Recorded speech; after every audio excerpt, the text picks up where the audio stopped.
Hello, I'm Waqar Rizvi, and this is Scope. Sudan's longtime ruler Omar al-Bashir has been ousted in a military coup after months of protests stemming from worsening economic conditions. Now, much like Algeria, it is the ruling elite that have made the decision to transfer power within their clique.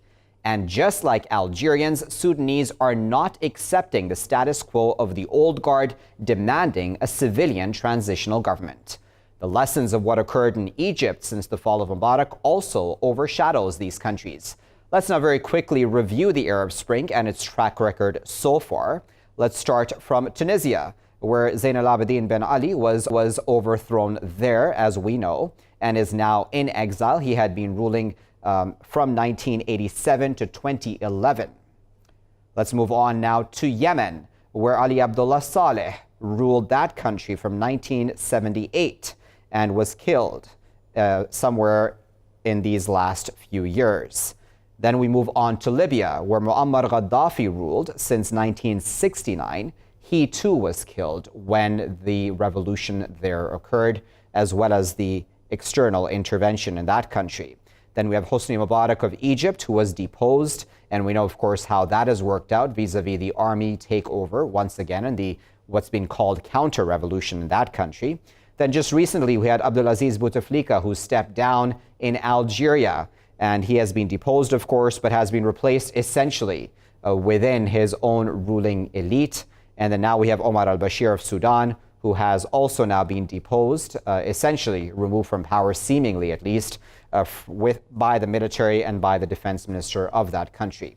Now, let's discuss all of this a bit further. We're joined now by our panelists. We're joined by Dr. Sara Abdelgalil, who is one of the spokespersons for the Sudan Professionals Association. She's also the president of the Sudan Doctors Union of the UK. She's joining us now from London. We're joined by Mr. Ahmed Kaballo, who is a journalist. He's joining us from the British capital as well. And we're joined by Mr. Paolo Zucconi, who is a global security analyst, and he is joining us now from Florence in Italy. Paolo, Ahmed, and Sara, thank you all for joining us.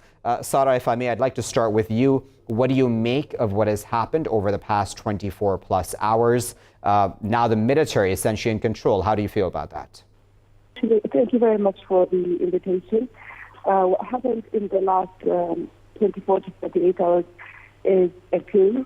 It does not reflect what the people of Sudan have asked for and have been fighting for peacefully actually since 1989, but mainly we're talking about the Sudan uprising since December. It doesn't at all mirror what has been written in the Declaration of Freedom and Change that we have all signed to and that all the people of Sudan are united around. Okay, Ahmed, what do you make of that? Because this is a cause that is close to your heart, Ahmed, because your own father is an important opposition leader and political activist in that country, who we will be trying to connect with as well in this program. But what are your thoughts about what's occurred in that country?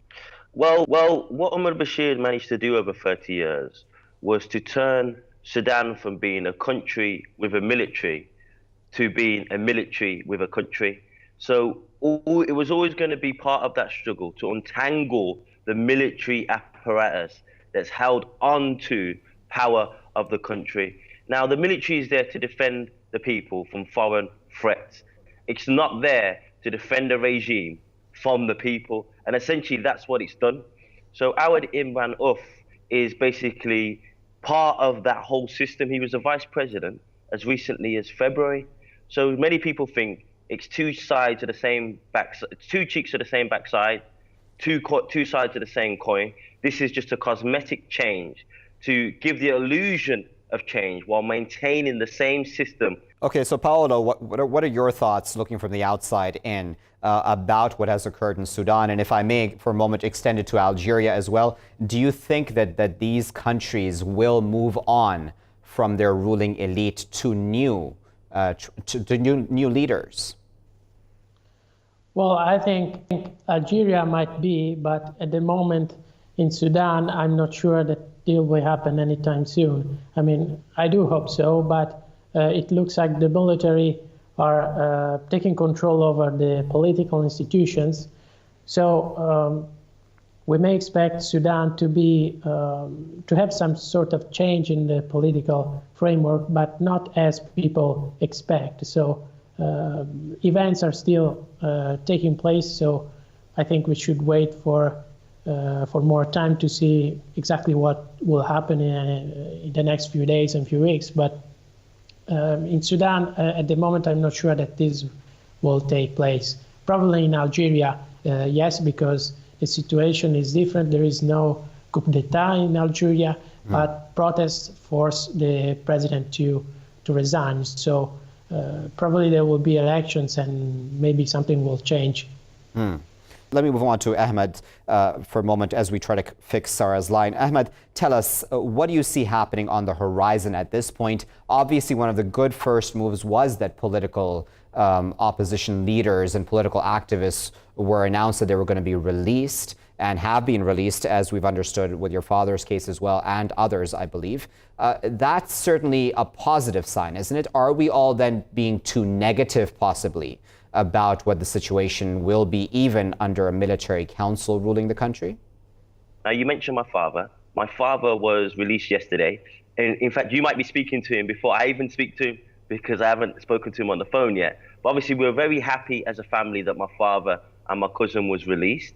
But without speaking to my father, just knowing what his politics are, I guarantee today he'll be attending the sit-in, continuing the protest, because my father, as well as the other people on the ground, understand what the battle is and the kind of the weight of this battle. It's not about one man, it's about a military dictatorship. It's not about a dictator, it's about a dictatorship. And so that needs to continue, and it will continue, because people in Sudan have suffered for so long and they've come so far, so they're not going to give up at this early stage, especially when the finish line is nowhere near in sight.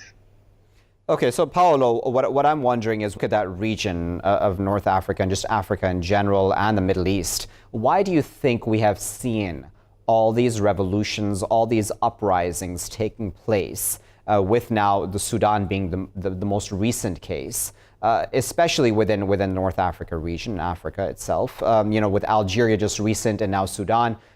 Why do we see this pattern, do you think, Paolo? Well, I think we say that because there are technological changes that helped very much to spread the voice of people across the region. So I'm thinking about social media first. They helped very much people to get connected, and opposition movement to interact with each other and connect, and so organize protests. But I think the most important reason is that these dictators, they kept people, they condemned lots of people for political reasons. And of course, then the population was forced to react to this problem. And in Sudan, just like in Venezuela, when you increase the price of primary goods and you don't make people,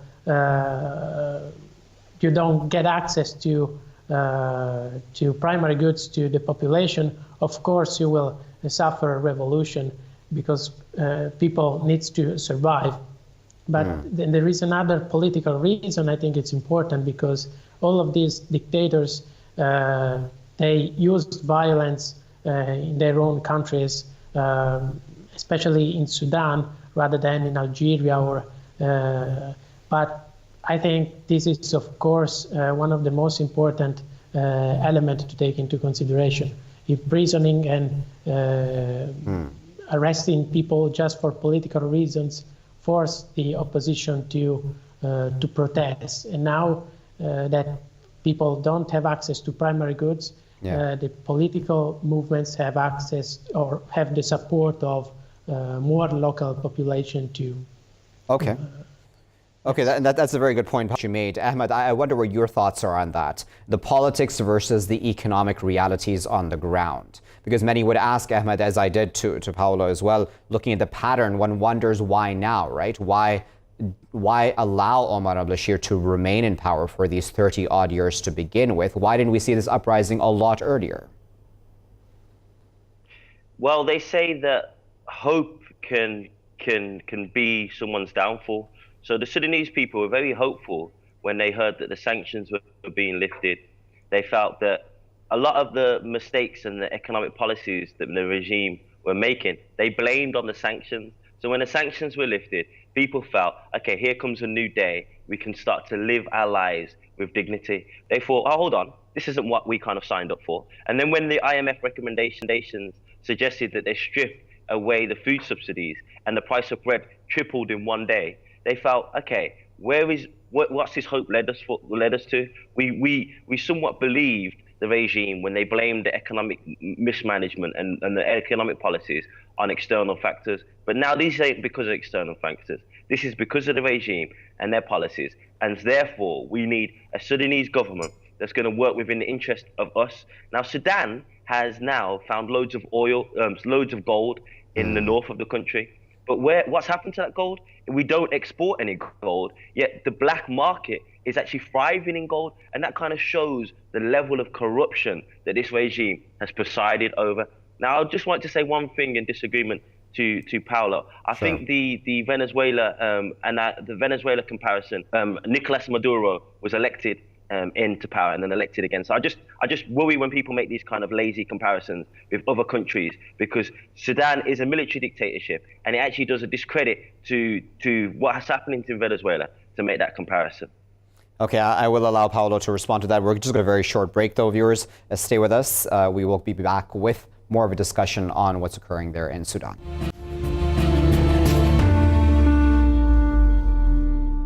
Thank you very much for staying with us here in Scope, viewers. We're continuing our discussion about Sudan and the political developments that have occurred there in the past 24 plus hours. We're still joined by Dr. Sara Abdelgalil, who was one of the spokespersons for the Sudan Professionals Association. She's also the president of the Sudan Doctors Union UK, and she's joining us from London. We're still also joined by Mr. Ahmed Kaballo, who's a journalist, and he's speaking to us from the British capital, London. We will try to connect in this segment with Dr. Sidgi Kaballo, who is a political activist who will be joining us from Sudan, hopefully, if we're able to connect with him.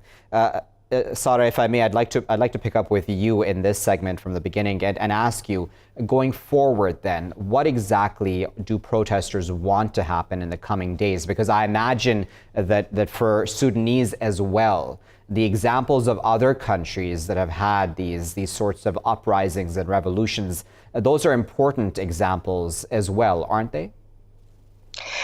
Yes, I think we are very, very vigilant and very cautious. And it didn't take us about, I would say, 30 seconds to 1 minute since Awad ibn Auf started the statement to make the decision that this is not what we want. We are determined to achieve the objectives of the Declaration of Freedom and Change. The second point is about the civil sort of government in the transitional period. That represent every sector in Sudan. The sit-in and the strike will continue. We have other work that's ongoing, which is working on the alternative policies for the transitional period. We have the Foreign Affairs Office is connecting with policymakers internationally. And I have to highlight a very positive point, that nobody have welcomed this new council. If anything, there has been very strong worded statements from the EU, from United States, from the United Kingdom. So clearly, it is not a step that is going to be supported internally or nationally in Sudan or internationally. It should as well the African Union or in the region. So what has happened yesterday, as I said, is just a fake scenario, and it's a recycling process, and the Sudan uprising continues. Okay, Ahmed, I wonder what you make of that, because again, I have the examples of other countries, Ahmed, because that's all we have to go on right now, of course, at this early stage of what's occurring in Sudan. As Sara there correctly said, this continues, of course, there. But for example, if we look at Libya for a moment as well, Ahmed, we have General Khalifa Haftar marching on the Libyan capital. And then we have this narrative, Ahmed, about how these countries need strong men to hold them together, to ensure stability, etc. What do you make of that narrative? What do you make of the examples of these other countries? You raise very important points. So Libya is an example, but an actually better example is Egypt. So we saw in Egypt a popular movement, popular uprising, and within a few years, the military apparatus managed to maneuver itself back into power. And unfortunately, under the kind of notion of a strongman, General Sisi was eventually supported by many Western states because they believed it's better to have a strong, stable leader than a democratic one. And basically, that has kind of been the mantra, which has meant that Omar Bashir, in the last few years of his dictatorship, has been supported by the EU, UK, EU, and the United States, because they believed that he's a strong, stable guy that can help them counter extremism in the region, that can stop the flow of migrants into Europe. And because of that, they kind of turned a blind eye to the human rights abuses, to the torture of women, to the draconian penal codes that disproportionately target women. And I think it's very insulting to African people, to Sudanese people, to continue this mantra. We can have both. It doesn't have to be either or. It's a false dichotomy to think that you can't have stable and democratic. And we're trying to change that perception. And we will change Ahmed, I'm going to interrupt you just because I'm being told that your father has actually joined us now. We're joined now by Dr. Sidgi Kaballo, who is a political activist. He is joining us now from Sudan. Dr. Kaballo, thank you for taking your time out to speak to us here in Scope. Dr. Sidgi Kaballo, I wonder, what are your thoughts, firstly, upon your own release, and secondly, about what's occurred in your country? I have been released yesterday. So my information is what I collected now from the TV and the media, my colleagues whom I met. The change which happened in the Sudan is a sort of artificial change. It is the same regime of Omar al-Bashir now, led by his Minister of Defense. They aim to stop the uprising of the people, which started on the 19th of December, and continue it peacefully until now. The people on the street are refusing the new regime and insisting that the change should be completed by having a transitional civilian political government which will lead the people in democracy in a transitional period of 4 years. Dr. Sidgi, I wonder though, if I may come in, I wonder though, it can be argued that your release and the release of other political activists and opposition leaders such as yourself, that is a positive sign though, isn't it? Well, our release is not very important because despite we were in detention for the last 4 months, the uprising was continuing without us. So, yes, we are leaders, we are activists, but the Sudan people are able of presenting new leadership, of presenting new activists. Now, almost all the youth, all the women are on the street, and they are organized in resistance committees, which will no doubt topple the second military regime of Ibn Auf down and bring democracy. Okay, Sara, I wanted to bring you in, and I wanted to get your reaction to that, because I imagine, Sara, that as always, the international community, I imagine, at some level, would look at any such situation and a demand for an immediate civilian transitional government and ask who would fill the vacuum then? Or will there be a vacuum where, God forbid, then instability and civil unrest occurs? Or is Sudan different in this case, Sara? I think, as I said, we have been monitoring what's happening in the region very closely. And I wouldn't, as Ahmed have said, that it's not easy to compare to one. So we can't compare to Egypt or compare to Algeria, but we are in a better position to make sure that we don't fall in the same hole. There are good examples. There is Ethiopia, there is Rwanda, there is Tunisia. Your question about who, we have been looking at the structure of the transitional period. We have a specific group for alternative work during the transitional period. For example, I'll give you one example. Last weekend, the emergency plan for health services have been endorsed by doctors from Sudan, from America, from Canada, from the UK. And so we are ready, and the same is applied for other sectors. At the moment, there is no regime in Sudan. The regime in Sudan has poor governance, cannot deliver any services, and has collapsed in practical terms. It's holding to power because of the protection of the National Intelligence Services and some of the militia and some of the senior ranks in the army who are pro-government. This regime will not provide any stability or security in the region or internationally, and this regime will not prevent irregular immigration. And therefore, there is no, any positive element for anybody to support this regime anymore. Okay. Can I just welcome back Dr. Sidgi Kaballo and all of the detainees who have been released? That for us is an important step, so we welcome them back.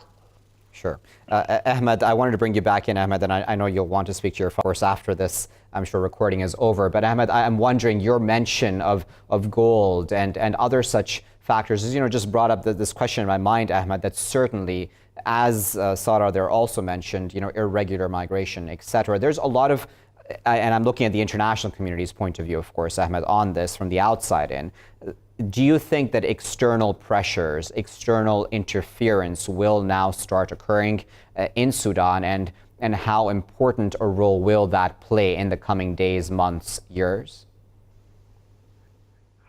Yes, whenever there's a mass movement for change, the imperialist bloc will always try and manipulate that to work in their own interest. That's why Sudan needs to be resilient and observant to those attempts. But I have faith in the Sudanese people. And obviously, sorry, I have to say, welcome back, Yababa. Thank you to the detainees for coming back. This is the first time I've spoken to my father, so I have to say to him, welcome back. Now, carrying on with your question about the resources, we need to change the perception of the government. So for so long, the government has been seen as a deposit bank in which to enrich senior politicians and their family members.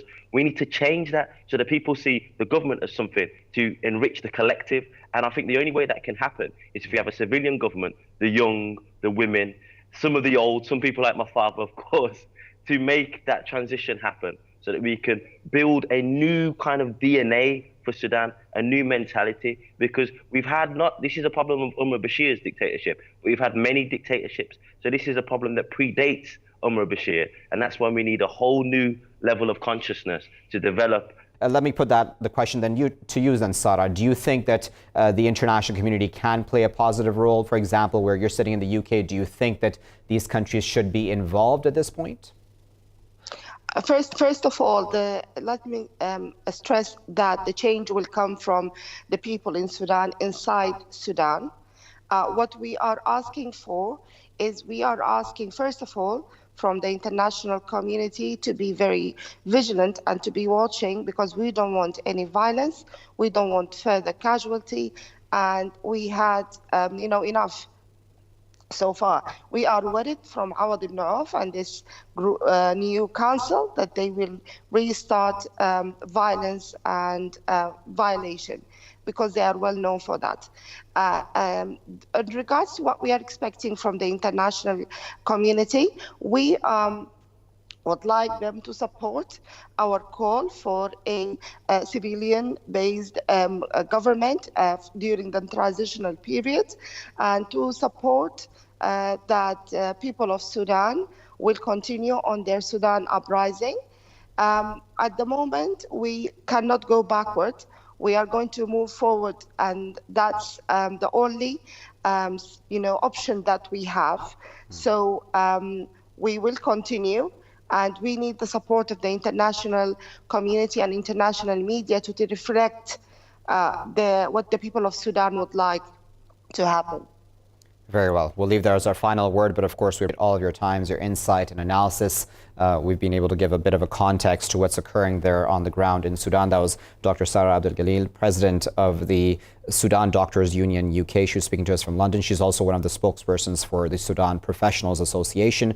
We were also joined by Dr. Sidgi Kaballo, who is a political activist who's just been released over the past 24 hours or so, I believe. They're speaking to us from Sudan. We were joined also by Mr. Ahmed Kaballo, journalist, who was speaking to us from the British capital, London. And we were earlier joined by Mr. Paolo Zucconi, who is a global security analyst, and he had been speaking to us from Florence in Italy. Now, viewers, as all of our guests there spoke about, we can use the examples of other countries close to Sudan and around the region, be it Middle East or North Africa, which have had uprisings, revolutions, whatever you want to call it, this all being part, seemingly, of these Arab Spring uprisings that started somewhere around 2011. But we've seen the example of Egypt, haven't we? And we went through many of those examples at the beginning of this segment about what has happened to the leaders there. And then we can obviously talk about the individual examples about how the revolutions have worked out in each individual place. Egypt obviously not being a good example of what's occurring there on the ground. But our guests there spoke about the fact that if there isn't international interference, that this process go forward still, and that the uprising still continues, this military council not being accepted by many Sudanese on the ground. We'll keep a very close eye on how that situation develops there in Sudan. But that's all for this segment. Don't go anywhere though. I'll be back after a short break with our next segment.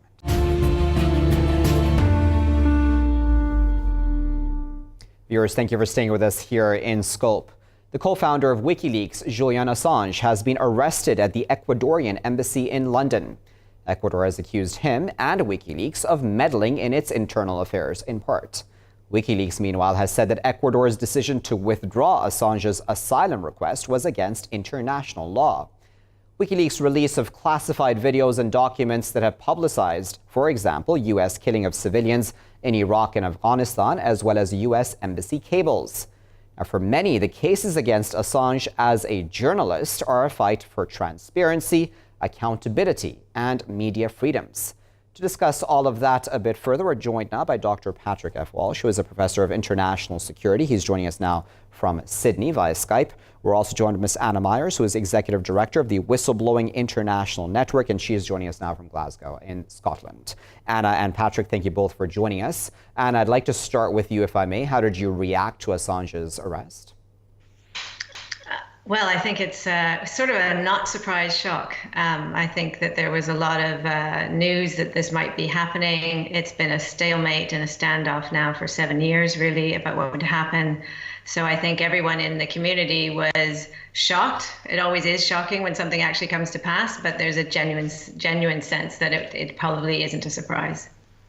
And Patrick, then I wonder from point of view, how does this play out when it comes to international law, etc.? Because, obviously there's a lot of concern here about what will now happen to Assange. Yeah, look, obviously I'm not a lawyer, I'm an Intel scholar, but yes. From a broad sort of legal perspective, there's obviously the charge he has in the UK that he has to face, which looks like a 1-year potential jail sentence for the jumping bail offence, which the British will probably prosecute him on. He's currently held in custody, and I don't think he's formally, as far as I understand, been sentenced yet for that. But that's pending. But obviously the bigger concern here is the indictment by the Virginia District Court, which was done last year, but it was obviously released recently publicly, and that the US authorities will be seeking extradition of him back to the US to face charges of conspiracy to access computer for the purpose of publication classified information. So I think the concern for a lot of people is obviously that he will be extradited. There is already, I believe, his lawyer, who's an Australian woman as well, is seeking obviously a bar on that. So that this is a long way yet to play out. But Patrick, if I may stick with you for a moment, do you think that there is an argument to be made that Assange did in some way, because it's a narrative in some quarters, by the way, as I'm sure you, of course, well know, that he did endanger U.S. national security through his actions, through releasing this classified videos, information, etc.? Well, I think certainly a lot of people in the intel community in the US and also more broadly across the people that work in the intelligence community, for example, in the Five Eyes countries as well, would think that he has damaged national security to some extent. We can argue about some of the, some of the good things that came out of in a sort of bad sort of way from his leaking, bulk dumping of classified information. For example, a greater debate about accountability of intelligence, accountability of combat and so on, troops. But there's no hiding the fact that when he did the first bulk dump of Pentagon information onto the WikiLeaks site, even some of his colleagues were saying to him that you need to exercise a bit more restraint because caught up in all this bulk data dumping, was the names of sources that the US were using in Afghanistan and other places that were potentially now at risk of being captured by enemy forces or worse still, killed. So there's a national security, certainly a national security dimension to this. Indeed. And Anna, I wonder what you make of that national security angle then. Did Assange go too far? Yeah, I mean, I am a lawyer, but I work with the sort of whistleblowing protection community, and those are the people like Chelsea Manning, who obviously is part of this story very much, and is now is in custody herself. I think the national security risk is really interesting. If so many whistleblowers in the U.S., like Tom Drake, John Kiriakou, even Snowden, if he returns, are probably going to be charged or have been charged under the Espionage Act. So what's interesting here is he's not being charged under the U.S. Espionage Act, and that act is, from the First World War, and it's about, providing secrets to your enemy. So there's some good in that, but they're actually saying in the charges that the purpose of what they're saying he's charged with is to violate the Espionage Act. And if he were to have been put in those courts, then he would have been tried without the ability to have a defense, and it's a military court system. So we're dealing with it sort of through the prism of WikiLeaks and Julian Assange, his role as a publisher, his connections to individuals who are providing information, that it raises a whole host of issues around journalism and the right to protect your sources. And this is all coming up in the indictment that, if he were to be extradited to the US, would be at play. So I think David Kay, who is the UN Special Rapporteur for Freedom of Expression and Opinion, wrote, I think, more in his personal capacity, that prosecution might feel good to a lot of people for very serious concerns that they have around Julian Assange and his actions and his methods. Yeah. But the legal end game of this is going to affect potentially press freedom, not only in the US, but around the world, because Julian Assange is an Australian citizen. And he published, I think the other aspect of it, he published and it was picked up by papers across the world, The Guardian, for instance, New York Times. And we have a thing of, we're starting to see the connections. So this may be downstream from them. They didn't actually take the information directly, but they continued and published. But it's going to affect them. So I think for all of us, we're watching this space with some real concern. Because it affects so many other people, how this case is going to be dealt with, and whether the UK will go ahead with his extradition. Indeed. And Patrick, I believe it was a shadow Home Secretary, Diane Abbott, who said that the motivation on the part of the United States for charging Assange and or even carrying this case forward if he is extradited to the U.S., and I'm quoting her now, is she says that he's not being pursued to protect U.S. national security, but in fact he's being pursued because he's exposed wrongdoing by U.S. administrations, end quote. Do you agree with her, Patrick? Not really. I mean, obviously, the things that were exposed were some of the things were bad, and they were in a combat situation, and those things, should be investigated and fully, of course. But I don't agree with the sentiment. I think that certainly there's some charges here that he has to be made accountable to. He will have his day in court, both in the UK and the US. It'll be a long process, and he'll have I think a good sort of stab at the criminal justice system, both in the UK and of course the USA. And this will play out for a long time. It might even go up to the US Supreme Court in terms of whether he should be even extradited, let alone sort of charged for these crimes. But I do think the bigger picture here is that that yes, press freedom is important, and whistleblowing is important, but there has to be also in that formula ways of actually protecting sources and methods and security intelligence sources that were revealed.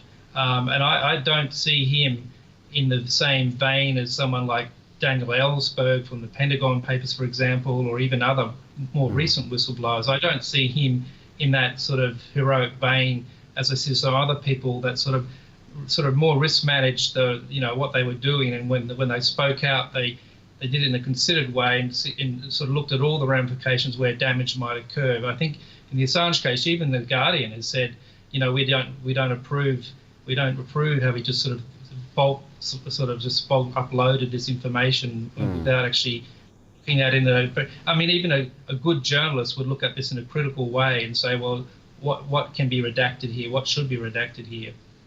Okay, so Anna, I wonder what you make of that, because yes, on the one hand, there's obviously, as Patrick there said, the responsible journalism is important, but on the other hand, and Anna, I imagine that for those civilians who were killed in that video, for example, that was released of the U.S. killing of those civilians and even 2 journalists, I believe it was, for their families, how else would accountability have come about, or will come about, if there is to be accountability in those cases? If these videos, if these documents had not been released, that would have just been water under the bridge, wouldn't it? I think we're getting to the point that we're all talking about, is what is the nature of the information. So we have issues around how Julian Assange published and whether he acted as a journalist in a traditional way, whether he should have redacted more. And I would tend to say, there are these safeguards that we need to have in place. Good journalists have very strong principles and in the U.S. constitutional protections, and they guard those by doing it in a very careful way. But we've also been living through a period of what I would sort of call national security overreach, and we've gone also through this period of digital information, and so we're in this. Julian Assange sort of caught a moment, really, that if it hadn't been him, it would probably be someone else who were really using the digital world to make sure that over cautiousness wasn't then going beyond what should be very clearly defined reasons for even classifying information as national security, and clearly issues around intelligence and methods, absolutely. But we don't often have, unfortunately, in other ways, in courts, in other ways, to actually discuss this, because the courts haven't even caught up to what was happening, even say with the Five Eyes and all of that information we really only found out about through Snowden's disclosures. So I think there's so many elements to this, but we mustn't just assume that the focus should be on individuals who are releasing this information. The focus should also be on the authority and national security agencies. And this did push back both Assange's the publications and obviously Chelsea Manning providing that information, and in Snowden's disclosure, it did raise some really interesting and important issues about how much national security should cover information that should be made public, and then if it is made public, do we have to wait until it's done in a quite risky way? Can we find other ways of doing it sooner? And often we don't seem to be able to find those methods. It's in publication that we have the debates we need to be having. That's a very interesting point there, Patrick. What do you make of that? Does there need to be a better system in place where accountability, transparency can still exist, but national security also preserved? Yeah, I think you're right. I think, Anna's made a reasonably good point there. I think obviously the WikiLeaks thing at its time back in 2010, 2011 was a big deal. But then, of course, in 2013, we had Snowden, which was actually even much bigger deal because it went to actually very sensitive collection methodologies. So even though I didn't agree with the way that Snowden did that, what it did set off was a catalyst of discussion across liberal democracies about the role of intelligence, the kind of way it's collected, how that impacts privacy, what is legitimately should be kept secret, and how should these agencies be more transparent and more accountable.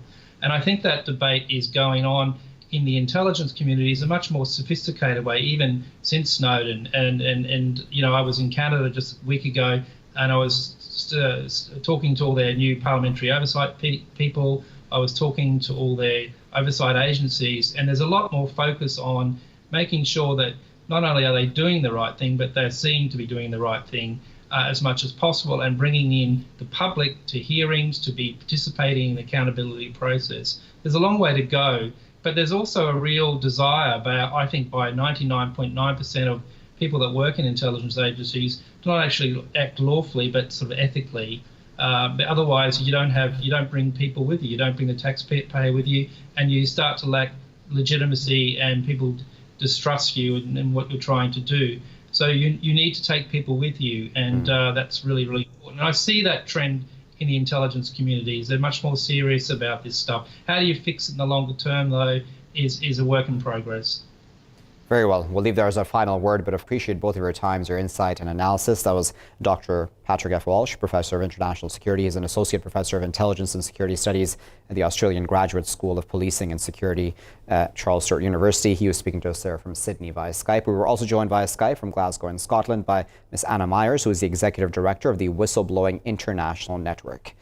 Now, viewers, as both of our guests spoke about, there are various facets to this. As Anna there said, there is the international law aspect, which WikiLeaks itself has brought up, as well as Assange's lawyers, that what Ecuador has done here is against international law by denying the asylum request while knowing that Assange is in danger now of being extradited to the U.S. Obviously, a lot of people questioning what the U.S. charges against him really are at the root cause, behind the scenes. Is this about revenge? About the fact that WikiLeaks has exposed what many people would call U.S. crimes in places like Iraq and Afghanistan and the killing of civilians, etc. We'll wait and see how all of this plays out. But of course, as I said in the introduction as well, media freedoms, transparency, accountability of intelligence and militaries around the world is at stake, seemingly, in how the international community treats Assange going forward. As I said, we'll keep a close eye. But that's all for this edition of Scope. I've been Waqar Rizvi. Thanks for watching.